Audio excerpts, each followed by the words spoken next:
Eh bien écoutez les amis, bienvenue sur la vidéo et aujourd'hui on va parler d'un HoloLens qui est un casque de réalité mixte. Alors je vais vous expliquer un peu son fonctionnement dans cette vidéo, mais avant cela je préfère vous passer un petit message par rapport à la fin de la vidéo et qui permettra de vous expliquer un peu ce qu'il y aura dans les prochaines vidéos ou tout simplement ce que nous sortirons comme contenu la prochaine fois. Alors je sais pas si c'est vraiment définitif, mais bon, je vous expliquerai dans la fin de la vidéo. Alors l'HoloLens. L'HoloLens est un casque de réalité mixte qui est donc développé par Microsoft et sorti le 30 mars 2016. En effet, il y a eu un premier essai avec Maya 3D, donc qui était pour une présentation pour les entreprises, et où l'utilisateur de l'HoloLens utilisait ce casque pour imaginer ou créer des designs sur une moto. Alors je vais vous faire voir un peu, donc là normalement j'ai mis la vidéo en fait où le HoloLens fait une démo sur la moto et c'est vraiment impressionnant. Vous pouvez voir que la moto change directement d'apparence et c'est vachement bluffant. Alors c'est qu'une seule des choses que peut faire cet HoloLens, mais il peut faire énormément de choses et servir dans différents domaines. Alors la preuve, j'en profite pendant que cette E3 2018 vient juste de passer pour vous dire que l'HoloLens est également apparu à l'E3 2017. Donc si vous avez regardé l'E3 Xbox 2017, vous pouvez certainement savoir que ce casque a été présenté lors de la conférence pour tester Minecraft. Donc pas pour tester Minecraft, mais pour imaginer un prototype avec le HoloLens de Minecraft. On voit en fait sur ces images qui sont tellement bluffantes un plateau où Minecraft est littéralement sorti du sol et où l'on voit tout simplement une personne qui interagit avec le jeu vidéo directement avec le HoloLens et un autre joueur. Alors j'espère que franchement cet HoloLens fera un tabac dans le jeu vidéo, hein. J'espère qu'il réussira à percer, qu'ils réussiront à faire beaucoup de jeux avec le HoloLens, hein. C'est déjà en phase de préparatif je pense, hein, pour Microsoft. D'ailleurs un peu déçu, on n'en a pas entendu parler malheureusement dans cette E3 2018, mais je pense qu'ils vont se rattraper dans les futures années. Alors maintenant on va parler du prix de l'HoloLens. Le prix de l'HoloLens il est très cher, donc c'est pas à la portée de tous, tous les portefeuilles ne peuvent pas se permettre cet achat. Donc avant tout c'est un casque pour les entreprises, le prix de lancement était de 3000 $, et avec les modifications qui ont été apportées à ce casque, on arrive maintenant vers les 5000 $. Donc moi j'ai eu l'opportunité de tester ce casque en entreprise et le patron m'a également dit que ce casque il l'avait payé environ 3500 €.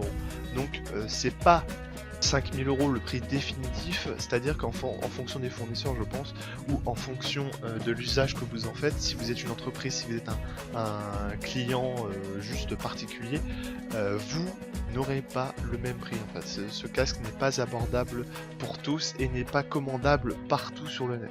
Voilà, faut le savoir, c'est vraiment, on était un peu sur l'alpha avant, maintenant on est plus sur la bêta, vous voyez un peu. Donc ce casque n'est pas du tout abordable et ne permet pas malheureusement un achat compulsif, comme si vous vouliez vous l'acheter. De toute façon il vous servira à rien si vous ne saviez pas développer, parce que ce casque demande évidemment, on vous le donne sans programmation, sans dossier graphique.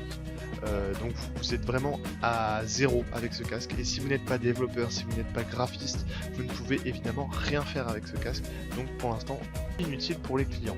Alors pour les caractéristiques de ce casque, on arrive sur un CPU Intel 32 bits et 1 GHz.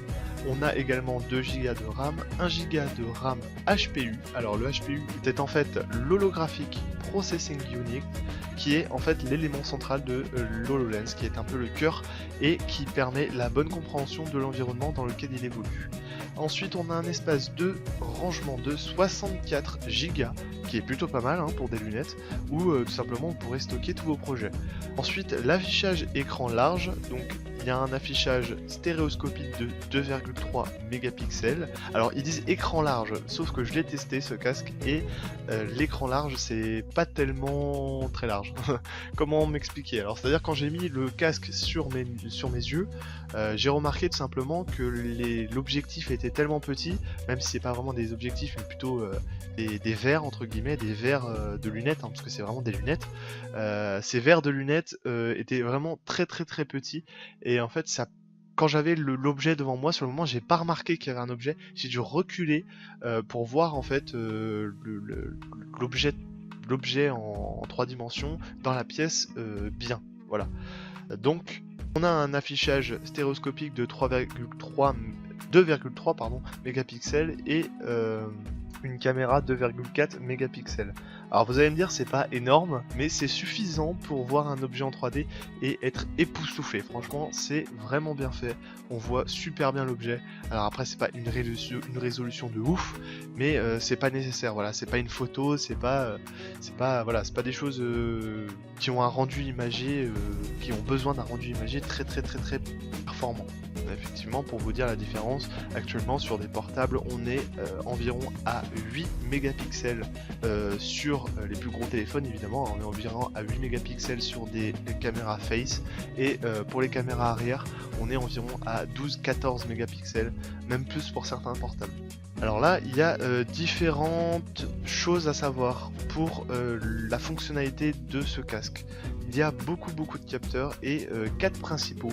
Le premier d'entre eux est un capteur doté d'une technologie Kinect. Je ne sais pas si vous connaissez la technologie Kinect, mais c'est une petite caméra inventée par Microsoft qui a été utilisée, qui est apparue la première fois sur Xbox 360, qui a été un peu modernisée sur Xbox One et qui permettait de jouer à des jeux tels que Just Dance où on doit bouger devant l'écran ou alors bien d'autres jeux.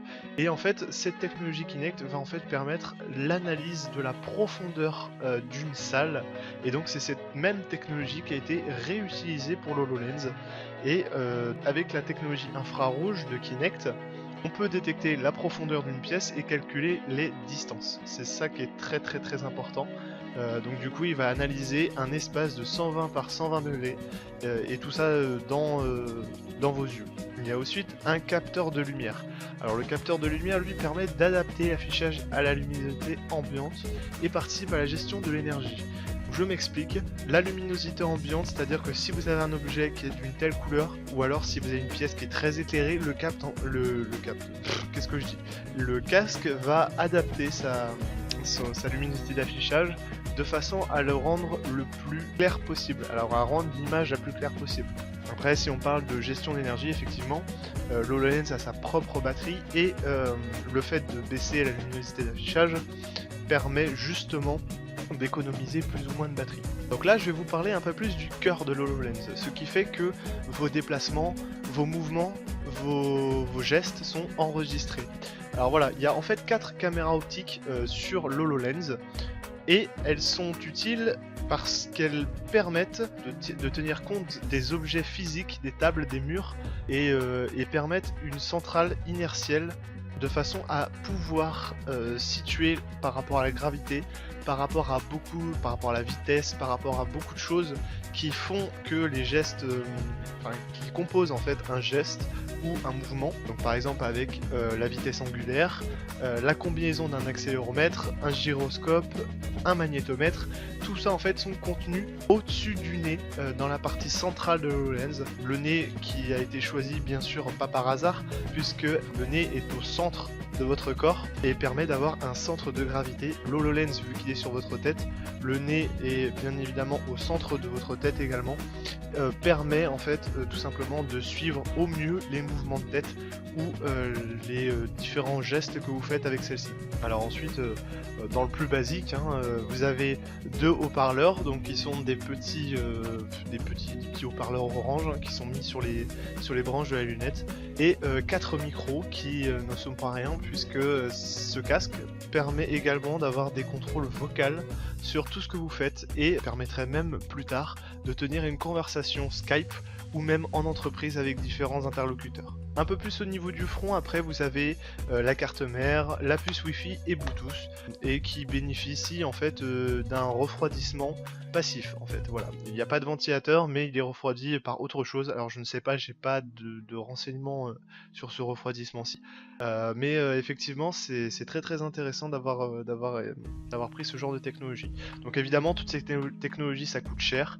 Alors forcément, vous étonnez pas si ça atteint les 3500 ou 5000 $.